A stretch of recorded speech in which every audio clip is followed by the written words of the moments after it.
Silakan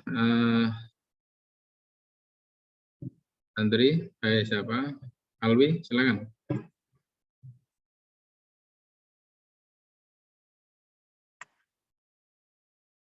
Silakan Alwi. Untuk hidupkan audionya.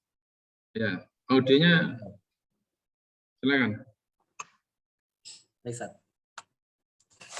Bismillahirrahmanirrahim. Assalamualaikum warahmatullahi wabarakatuh. Waalaikumsalam. Waalaikumsalam warahmatullahi wabarakatuh. Baik, pada pagi yang berbahagia ini, pada kesempatan ini saya akan menjelaskan sedikit tentang bab 2 ya, yang judulnya itu sekilas tentang sosiologi umum. Jadi di sini itu dari pengertian sosiologi ini yang pertama itu ada 2 ya. Jadi ada kata sosius dan logus ya. Jadi kalau ini dulu ya, Avanza. Jadi sosiologi umum ya. Dari pembahasan yang pertama itu sosiologi umum. Itu jadi sosiologi umum itu mempelajari dan menyelidiki tingkah laku manusia pada umumnya gitu dalam masyarakat, dalam mengadakan hubungan masyarakat. Jadi namanya sosiologi umum itu mempelajari yang umumnya gitu. Jadi dari tingkah laku manusia pada umumnya gitu. Jadi bagaimana dia ini mengadakan antar hubungan sesama manusia gitu terhadap masyarakat. Lalu ada juga sosiologi khusus ini itu mempelajari dan menyelidiki berbagai sektor kehidupan bermasyarakat gitu. Jadi dari segi kehidupan tertentu gitu, seperti sosiologi pembangunan gitu, hukum, sosiologi pendidikan, agama dan lain sebagainya ya. Nah, lalu ada juga dari pengertian sosiologi ya. Jadi sosiologi itu berasal dari 2 kata, yaitu ada sosius dan logus ya. Jadi kalau sosius itu kan teman atau kawan ya, berarti logus itu ilmu ya, berarti kalau diartikan ya berarti ilmu tentang masyarakat gitu. Jadi tentang teman-teman banyak lah di kalangan yang banyak.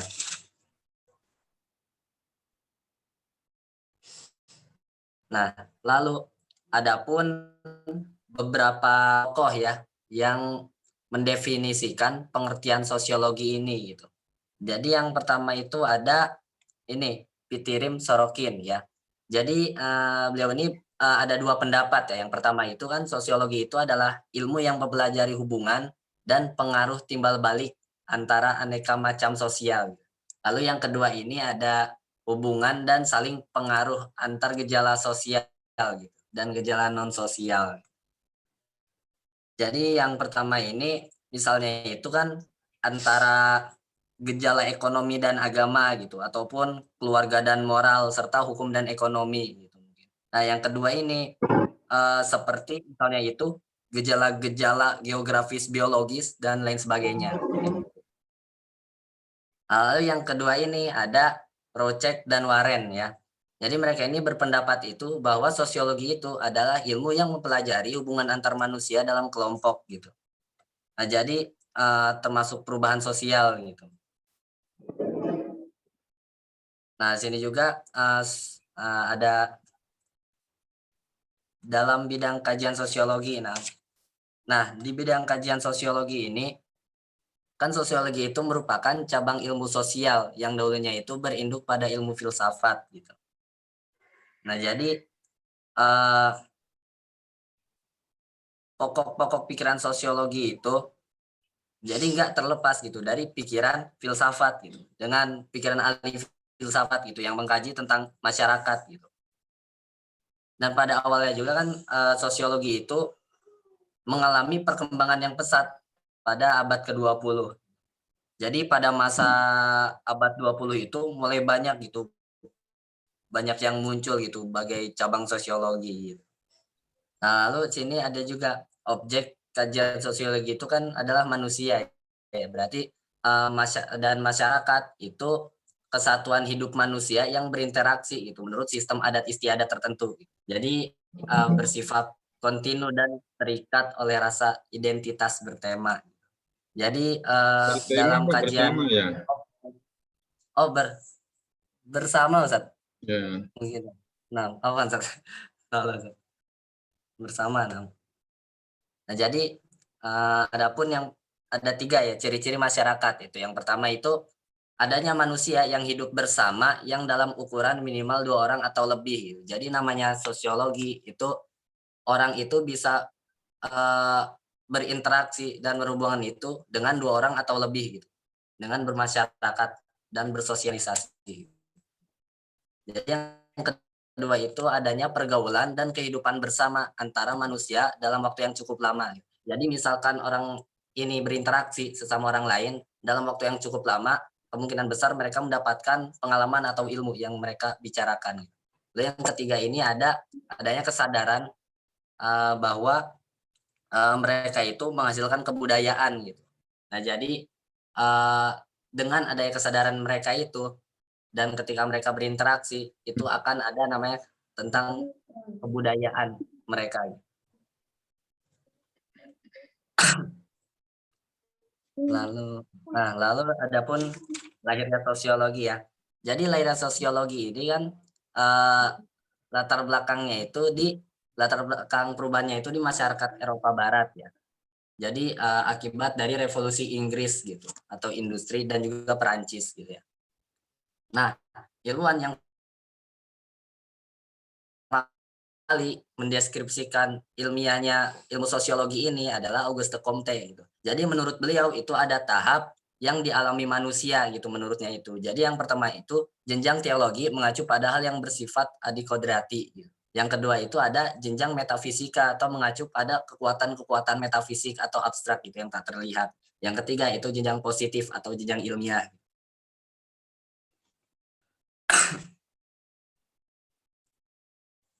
Nah, jadi Auguste Comte itu mengatakan itu berarti sosiologi itu mirip satu ilmu-ilmu sosial gitu dan menempati peringkat pertama teratas gitu dalam hakikat ilmu-ilmu sosial gitu. Nah, lalu di sini ada tokoh lain juga yang berpendapat. Yang pertama itu ada Marx ya. Jadi Marx ini percaya bahwa masyarakat itu terbentuk di sekeliling kontradiksi-kontradiksi yang hanya bisa diselesaikan gitu melalui perubahan sosial yang aktual gitu. Jadi salah satu kontradiksi yang mendasar itu yang dilihat Marx itu adalah antar sifat manusia itu, dasar manusia dan syarat-syarat kerja gitu dalam kapitalisme gitu, dalam sosialnya dia bekerja gitu. Nah, di sini juga ada Herbert Spencer ya. Jadi Herbert Spencer ini menurutnya itu kan objek sosiologi itu yang pokok itu adalah keluarga, politik, agama, dan pengendalian sosial gitu dan industri. Jadi kan Herbert Spencer itu merincinya itu dia ini merincikan sosiologi ini secara sistematis dan dengan cara mengobjekkan keluarga, politik, agama, pengendalian sosial dan industri. Lalu yang ketiga ini ada Emil Durkheim ya. Jadi Emil Durkheim itu mengungkapkan bahwa meneliti lembaga-lembaga dalam masyarakat dan proses-proses sosial. Nah, jadi lembaga-lembaga masyarakat itu diteliti dan dengan proses yang telah dia teliti dalam sosialisme. Lalu adapun tokoh yang satu lagi mungkin ya ada Max Weber ya. Jadi Max Weber itu menurut dia ini adalah ilmu yang berusaha memberikan pengertian tentang aksi-aksi sosial gitu. Jadi Max Weber ini mengungkapkan bahwa analisanya tentang sosiologi ini gitu adalah agama atau organisasi-organisasi juga ekonomi dan lain sebagainya yang bisa disebut dengan sosiologi. Nah, lalu adapun yang terakhir ini ada sosiologi itu sebagai ilmu ya. Jadi sini ada seorang tokoh gitu bernama Sujono Sukanto gitu. Jadi menurutnya itu adalah sosiologi itu adalah kumpulan pengetahuan yang tersusun secara sistematis menggunakan kekuatan pemikiran atau logika dan unsur pokok ilmu pengetahuan yang tergabung dalam satu kebulatan. Nah, jadi Yang pertama itu menurut dia itu dengan pengetahuan, dan yang kedua itu tersusun secara sistematis. Yang ketiga itu menggunakan pemikiran atau logis dan rasional, dan yang terakhir itu adalah terbuku terhadap kritik gitu atau objektif. Nah, mungkin cukup sekian dari Ana, Ustaz. Kurang lebihnya mohon maaf. Yang terakhir, syukran. Wassalamualaikum warahmatullahi wabarakatuh. Assalamualaikum warahmatullahi wabarakatuh. Coba ya, bab 2 tadi apa Nah, Ustaz. namanya Alwi. Bab 2 tadi apa ya? Sosiologi Judulnya umum. apa? Ustaz. Sekilas tentang sosiologi umum. Sekilas Tentang sosiologi umum. tentang sosiologi umum ya. Terus Nah, Ustaz. subbabnya terdiri dari apa saja? Subbabnya dulu. Sebabnya itu ada pengertian sosiologi, Ustaz. Ya, terus yang kedua Ada bidang kajian sosiologi. bidang Kajian kajian. sosiologi. Itu antum megang buku ya. Yang ketiga Megang, Ustaz. Lahirnya sosiologi, Ustaz. apa? Lahirnya Lahirnya. sosiologi. Oke. Sosiologi. Terus berikutnya Sosiologi sebagai ilmu. sosiologi Sebagai ilmu. ilmu. Terus Sudah, Ustaz. iya. Nah, Terus itu aja. yes. Nah, Itu di buku ya. nah, Ustaz. Berarti sudah tercover ya di apa namanya? Di presentasi antum tadi sudah ada semua ya itu. Insya Allah sudah ada, Ustaz. Paling tidak ada berapa itu? Ada berapa poin tadi? Ada 4. 5 ya. Hah? Oh, nah, Ustaz. 4. Ada 4 ya. Pengertian, bidang kajian, lahirnya sosiologi, sosiologi sebagai ilmu. Oke, kita tak cek dulu ya, bentar. Silakan kalau ada yang ditanyakan. Halo, siapa ini?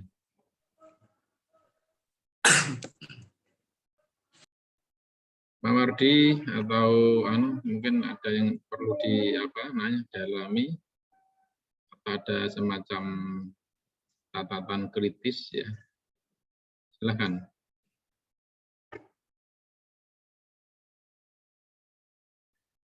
Apa enggak harus nanya ya, catatan penting antum dari bab 1 yang disampaikan oleh Alwi. M. Sandika Nugraha, Mawardi, apa kira-kira? Pak siap. Kalau Ana insya Allah tidak ada. Ya. Jelas. Kalau Ana insya Allah sudah jelas ya. Oh, sudah jelas. Insya Allah. Ya. Apa catatan penting antum yang perlu antum sampaikan? Berarti sudah jelas kan? Berarti kan tahu catatan pentingnya apa? Hah? Halo?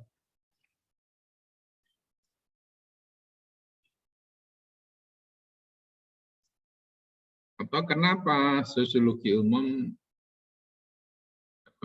apa yang disinggung ya dalam buku ini ya? Apa penjelasannya?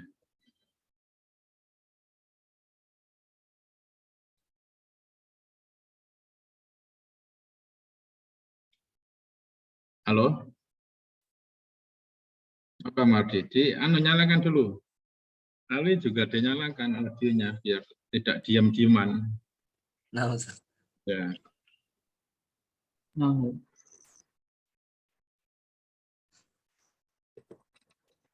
Mestinya kan ada ya. Kenapa kok? Kita kan pembahasan kita sosiologi agama. Kenapa harus dibahas dulu tentang sosiologi umumnya? Nah, itu. Kalau Alwi apa jawabannya? Nah, Ustaz. Jawabannya apa? Kan yang kita bahas sosiologi agama, tapi di buku itu masih menyinggung soal apa namanya? Membahas tentang sosiologi umum. Umum. Apa penjelasannya? Mungkin dalam sosiologi umum itu kan dapat dibagi, Ustaz. Jadi bisa menjadi khusus dan agama, Ustaz. Ya, Nah, jadi dalam umum ini kan jadi mempelajari tentang tingkah laku manusia. Berarti dalam agama juga itu pasti mempelajari tentang tingkah laku manusia. Jadi oke. dalam umum itu tingkah laku manusia, mungkin dalam agama ini secara mendalam mungkin ada juga keyakinan dan lain sebagainya. Terus berarti dari ada benarnya ya, tapi yang ingin saya klarifikasi adalah satu,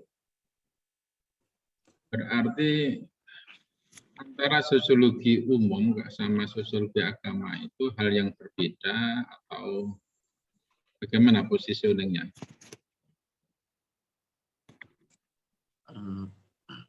Di situ masalahnya. Poinnya itu di situ ya. Apa yang Antum sampaikan betul ya, terus tapi kita harus menentukan positioning sosiologi agama itu hal yang berbeda atau bagaimana. Tadi Antum bedakan antara sosiologi umum sama sosiologi khusus. Sosiologi khusus ada sosiologi perkotaan, ada sosiologi perdesaan, ya, ada sosiologi pembangunan, termasuk sosiologi agama. Mana penjelasannya, Pak? Mungkin dalam sosiologi khusus, umum dan khusus mungkin Samsat. Jadi kan dalam khusus ini ada tentang hukum. Jadi hukum juga kan mencakup manusia juga, Sat. Jadi tentang tingkah laku itu dalam memberi hukum ataupun dalam pedesaan itu sebuah belum sampai ke sana. Awi. Sosiologi agama itu bagian dari sosiologi umum. Ya. Atau sosiologi agama itu turunan dari sosiologi umum, sehingga kaedah-kaedah ilmiahnya itu menggunakan sosiologi umum. Gitu. Maka untuk memahami sosiologi agama kita harus tahu dulu tentang sosiologi umum. Itu yang saya maksud. Bisa ya ditangkap. Sehingga nanti memang saya sering mengatakan sosiologi agama itu bukan lahir dari khasanah keislaman. Kalau kita gunakan perspektif world view Islam itu ya bukan, tapi memang lahir dari sosiologi itu. Sehingga paradigmanya, metodologinya itu menggunakan sosiologi umum. Sehingga antum harus paham tentang apa sosiologi umum tadi ya. Di dalam beberapa poin penting tentang satu pengertiannya, bidangnya, lahirnya, ya sosiologi termasuk tokoh-tokoh penting ya. Dari siapa tadi? Tokoh-tokohnya itu ya antara lain ada siapa? Tokoh-tokoh penting dari sosiologi tadi siapa? Ada Pitikin Koroki, ada Rocek Banwaran. Tokohnya itu ya? Bukan definisi toh itu, salah untuk memahami. Kan ada bapak sosiologi, itu kan definisi menurut para ahli, Paritim, Tirim Sorokin, Rocek Banwaran, Selo Sumarjan, Sulaiman Sumatri, itu kan menjelaskan tentang apa itu divisi sosiologi. Tapi tokoh-tokoh penting dari sosiologi itu siapa? Malah nggak antum sebut ya? Auguste Comte. Nah itu malah nggak antum sebut itu?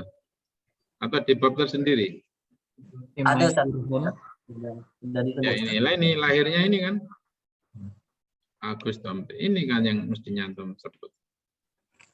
Ya, sebenarnya di sini. Ini ya Auguste Comte. Itu yang benar. Saya kira itu ya yang perlu catatan penting dari bab 1 ini ya. Semoga manfaat.